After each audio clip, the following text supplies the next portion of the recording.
So I'm right in the middle of writing the 4th anniversary letter to the community of Les Race. Exactly 4 years ago this Sunday, today, I pressed the button that made Les Race a reality. In truth, the day is actually the 21st, which was Friday. But I thought that it was important to note the actual day, Sunday, the beginning of a week, the beginning of an initiative, the beginning of a movement. It also helps that these last few days I have been more or less sequestered, which is why you're seeing me on the coronavirus couch instead of at the center or at the studio. There's a couple of more days before I feel safe enough to go out and make sure that I am safe for everyone else. In all truth, it's probably food poisoning, but better safe than sorry. It's good to see you. 4 years. For those of you who are new, I'm Lace Watkins of Lace on Race, and this is a special day indeed. Like I said before, 4 years ago in 2018, I had an idea. Some might even call it a vision that we could, by we, me, and I didn't know exactly who at the time, but we would be able to change both the conversation and the landscape of racial justice and applied relational ethics. In my 35 years of change work, well, it was 31 years 4 years ago, but in my over 30 years of change work in general and in particular, back then, about 3 or 4 years of a very studiously applied focused racial justice work. There were a lot of things that I was proud of and am proud to be a part of this community. I walk among giants, intellectuals, public thinkers, creators, and for most of them, I am not fit to shine their shoes. But here we are. It's important that we mark milestones. And I'm writing, while I've got so much time on my hands since I'm sequestered, I am writing the official thank you and anniversary and appreciation letter. But I want to do more than that because something occurred to me, and we're going to be talking about it more this week, hopefully by Tuesday when I'm allowed to leave the house again, maybe even tomorrow. Like I said, it was probably food poisoning. Bad chicken, but want to be safe than sorry. I might sneak into the center when I know no one else is in the building and then disinfect like crazy when I leave. But in any case, the 21st is also another significant day. And the day before it is significant as well. There have been 2 major things that stoked the fires of my creating and founding Lace on Race. The first one was the idea of relationships, cross-cultural, cross-racial, how badly they're done, and how that shows up in the political and in the social arena. I wanted to change that. What we have been doing for a long time simply hadn't been working. And so I thought about the mechanics of change, the politics of change, how the sausage is made, and as well thought about the platonic ideal of what everyone likes to think that racial justice is and how it actually plays out sometimes. I compared and contrasted that with some of the work that I have done with people who some might call conservative or even reactionary. And I found an interesting dichotomy, that people who were really good at the progressive end of the political and social spectrum often had some real issues when it came to the relational, which is why we now have a strong focus on applied relational ethics, which you will see more and more of as the year goes on. The converse on the other side was also true, and in its own way, equally disturbing. And I mean it by saying it this way. Conservatives, people who are on the righter side, or not right as in right or wrong, but right as in right or left, are often the ones that will give you the shirt off of their back. Yet they will often vote for policies and legislation that hurt you even as they're giving you their shirt. One should not have to choose between one or the other. A focus on the relational, on the one-on-one, however sometimes superficial it may sound, but at the expense of bigger picture that actually moves the needle in an aggregated sort of way, in a macro sort of way. And then you've got people who do vote for good policy, good legislation, are willing to make the intellectual leaps and do the intellectual work. But then there's factions, and there's, well, what else do you call them? Feuds, and all these other things that undermine the good macro work. I was absolutely convinced in 2018, and I am even more convinced now, that both of these things are absolutely vital. Let me talk to you about the relational first, and then we're going to go a bit bigger picture. One reason that I am absolutely convinced that we need to be able to have a really good idea of what the relational, healthy relational, filled with Hesed love, filled with eye to eye, filled with parity and mutuality, means. Yes, it's great to be able to have coffee buddies, but the personal is political, and vice versa. And I was finding it increasingly hard in the various places where I walked, in my political life, both electoral and grassroots, in my faith-based life, in the people who I entrusted to guide me as mentors and teachers, where I was having to do a lot of compartmentalization and sometimes dissociation. And I became convinced that it's a both and, that it's a macro and a micro, that it's a political and a personal. And I saw that a lot. By 2018, we were already 2 years past the 2016 election, and I had been working for various other publications for a while back then.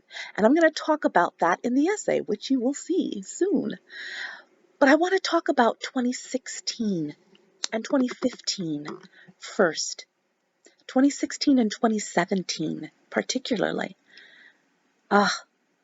There were so many people that got so beat up by well-meaning people, and I count myself as one of them. I mean, the harsh truth is that for a lot of us, it was to the point where I could not talk to a person of color at all, I could not talk to a person of color at all without hearing some sort of tale of some deep, deep hurt that had been endured by them at the hands of people who would swear up and down on a stack of Bibles that they stood for and with. But that's not how it played out. That's not how it felt. And that is worth thinking about and talking about. One of the very first essays that I wrote, that made my reputation in late 2016, early 2017 was Becky of the Boots. And it told the story of where a person who I thought was a friend deeply hurt me in the middle of a shoe store in Grossmont Center. It was a hard, hard, hard lesson. Seeing someone who I considered to be a sister, both in the faith and a sister overall, move over with lightning speed, breakneck speed, to whiteness and white adjacency in the middle of a shoe store. I had never, in a long time, felt so alone And it was very easy to tie that in. If you are not with me, with the clerk at the shoe store, how can you say that you're with me? When it comes to policy and legislation, how can you meet me eye to eye when you will revert back to privilege at the very first opportunity? Grossmont Center. Let's talk about Grossmont Center for a moment. Grossmont Center is one of the closer malls to me. It's in La Mesa. It's about 6 miles out from me. And that's where that shoe store was, the infamous shoe store that spawned the essay, Becky of the Boots. It's also a place where, in 2016, and I checked today and was gobsmacked because I hadn't made the connection before, but on January 21st, 2018, I was punched in the face at Grossmont Center. Totally random, totally random. There was an unfortunate woman who was either on medication she shouldn't have been on or not on medication that she should have been on, who got activated by her male companion and saw me and displaced her anger right on my cheekbone. I was fine, but there are some lessons to be learned. Lessons that I've brought with me later on because I got punched in the face again exactly a year ago. This Sunday is also the exact Sunday that the staff meeting, the infamous staff meeting with Holly that launched 1,000 defections, happened. There is a lot of punching going on, but there are also lessons to be learned. I say this all the time, almost to the point where it almost feels like I say it too much. Count it all joy.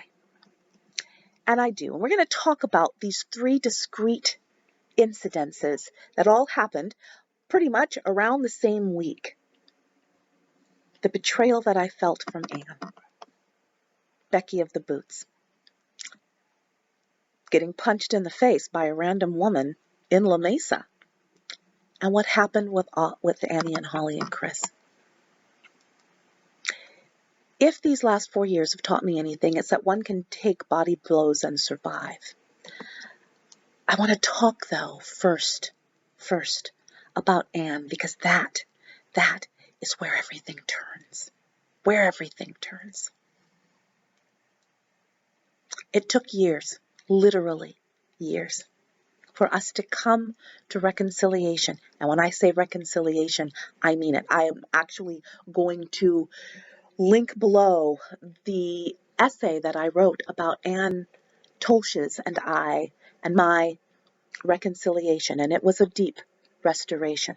It was a 100% restoration. Anne died last year. Her birthday, her 51st birthday, would have been January 20th. And I'm processing this. And then I'm wondering, and I'm processing it on the coronavirus couch because I can't go anywhere. And then I'm thinking about these last 4 years. And then all of a sudden I was wondering, why am I so anxious? And why do I keep on rubbing my cheek? And that's why I remembered in 2016, I got punched in the face. And of course, I can't think about today, sitting here on the coronavirus couch, without thinking about that fateful staff meeting. That changed so much. Everything is fodder, my friends. Everything is fodder. Anne is fodder. The being in deep connection with her for over a decade, going into disconnection, going into repair, restoration, healing, reconciliation, back to connection. I cannot tell you how happy I am that restoration and reconciliation happened before she passed. There are parts of her story, of this story, that I'm not going to tell you. She's not here to tell her story, and a lot of this is her own. But I will say that She, like I, suffered from deep depression, and one of the casualties of depression can be self-administered taking of life.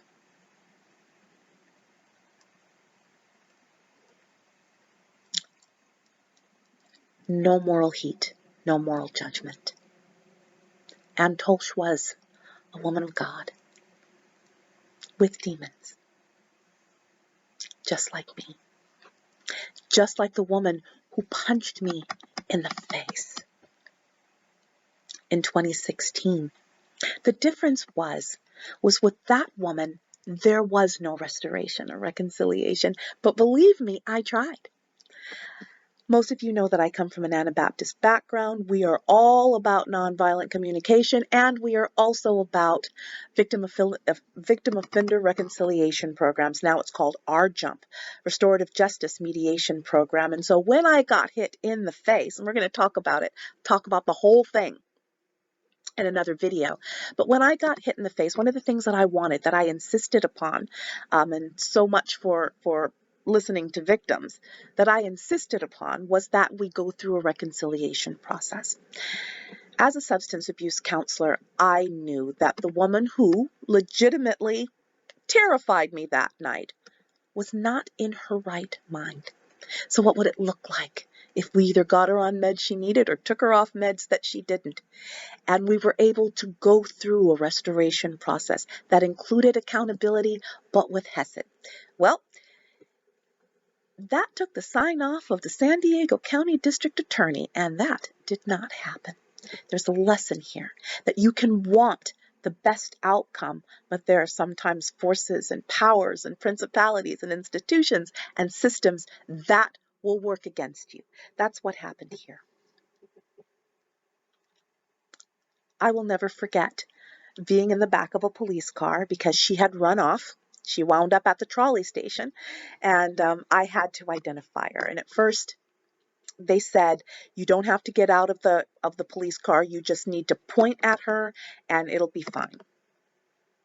And in the spirit of making sure that she got the help she needed, because the only way that she would even come close to getting the help she needed was if I pressed charges. So I did. But my being able to say I see a blue windbreaker wasn't enough. I had to look her in the eye. So they made me get out of the police car, and I was flanked by two burly policemen, and she was on the ground at the Fletcher Parkway trolley station, and they yanked her head up, and I had to look her in the eye. And the only way, it wasn't even a 5-second encounter. But I hope that my eyes conveyed to her, I will do everything I can to get you to restoration and healing. And I was telling the truth at the time. I didn't know what the district attorney had in mind, or this good city of La Mesa. They decided to go a little bit deeper. It turns out that after I left, she punched me, but she bit a cop. That's a felony. And there would be no restoration and me sitting across the table from her talking about rehabilitation programs and getting to a healing moment. I sincerely hope, and I think about her often, I sincerely hope, and I think about her, that she got the help that she needed, and that this was a blip, that this was an aberration. My experience in the field tells me that that's probably not true, but one can always hope. And that leads me to the second lack of reconciliation, lack of restoration, lack of wholeness. And that is with Holly and Annie and Chris. This time a year ago, we were getting ready to have our very first board meeting. And less than 2 weeks later, 3 of my people that I thought would be with me for the long haul were gone in a very flaming, very overt kind of way. And then I had to figure out over the last 12 months who I was going to be. So coming to you 4 years later, Nellie, There's no fear, but there's also some trepidation. There is nothing like being betrayed by people who you thought loved you. Ann Tolsch,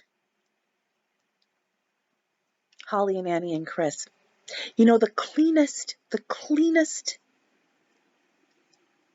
incident of the three that I just shared with you is actually the unnamed woman in Grossmont Center who punched me in the face. At the time, I worked for Revenue and Recovery, and I was not an officer then. I was a clerk, actually, and interestingly enough, it was just before I became an officer. Like, it was literally a month before I made officer. But one of the things that I did was I opened accounts. And one of the accounts that came past my desk was her. I had to give it to someone else because obviously I can't process the person that had victimized me. But I felt it viscerally. It was one thing to close my eyes and relive that trauma. It was another thing to have it in very stark black and white, 3 pages. That's all it was. Check mark, check mark, check mark. Here's the disposition. Here's the restitution. By the way, there was none for me. Here's what made it a felony. All of that fun stuff. And handing that file to someone else, I just had to sit there. And actually, my boss kind of came up to me later on. It's like, "Are you okay?" And it's like, actually, I kind of am.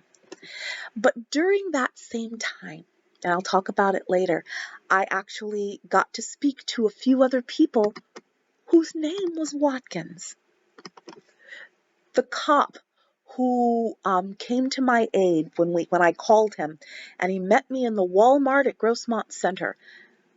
The La Mesa Police Department cop, Watkins. My district attorney, Watkins. There was a victim advocate in the DA's office whose last name was also Watkins. I did not get her, but I knew of her. It was a Watkins fest, all about doing what semblance of justice looked like. And if there's anything that being in the system for 25 years, working for the county in one agency, Revenue and Recovery, has taught me, is that there is oftentimes a strong break between what is legal, what is ethical, and what is moral. And that came into very sharp relief as I was going through the system with her.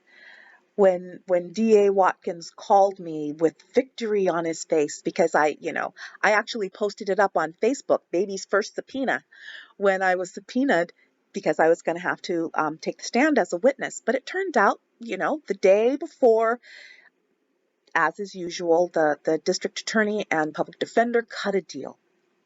I was assured that it was a good deal. I was assured that it was the least punitive as possible while keeping the felony in place. But there was disposition. There was resolution. My understanding is that there was no long-term jail time and that she turned into a Prop 36, which is mandatory drug rehabilitation. Best case scenario.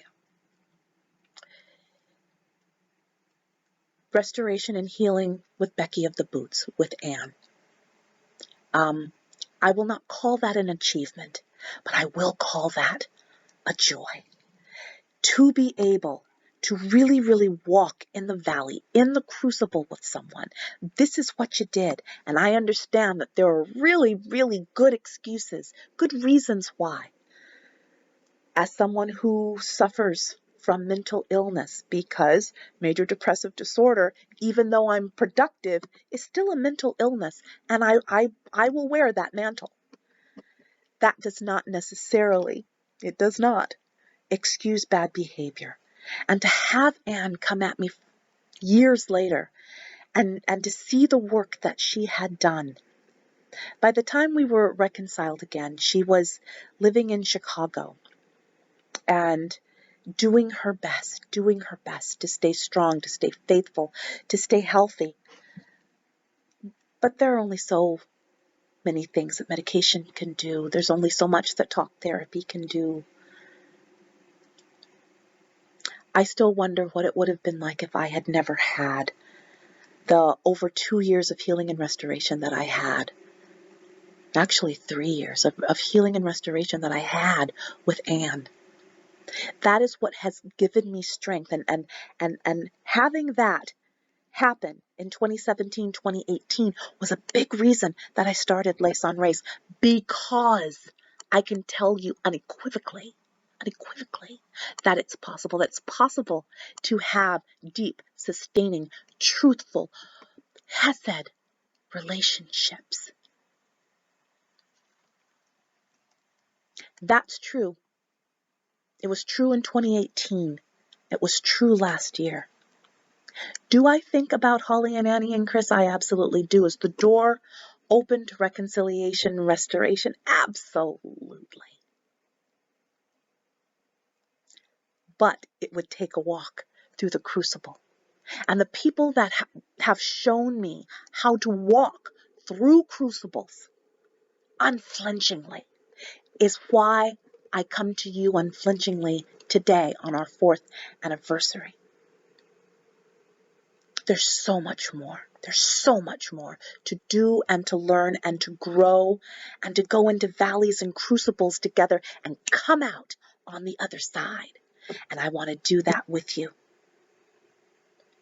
This is going to be an anniversary week and a good place week, and talking about one of my heroes in terms of public intellectualism, who has faced something on a larger scale than I ever did and has come out the other side.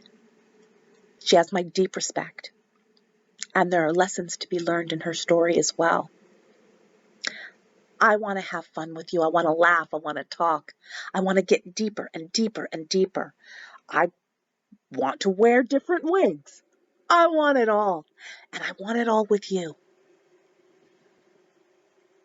We are going to learn how to do this work well, because you never know when you don't get another chance. And because no one is beyond redemption. No relationship is beyond repair. We can say this in the aggregate. We can say this in the micro. The skills and techniques that we need to learn are going to make or break a racial justice walk, not just for ourselves, but for the people we say we stand for and with, which is why I'm going to be here for another 4 years, and another 4, and another 4. For those of you who have walked with me from the beginning, thank you. For those of you who came a little bit later, but are still shoulder to shoulder, I thank you too. For those of you who are intermittent, the door is always open, and the only thing I'm going to say to you is welcome home. We have a job to do that is absolutely independent of page views and click-throughs, but we need to be able to do it together, and we need to be able to do it in the long haul. There are so many lessons from the last 4 years, and lessons that we don't even know yet.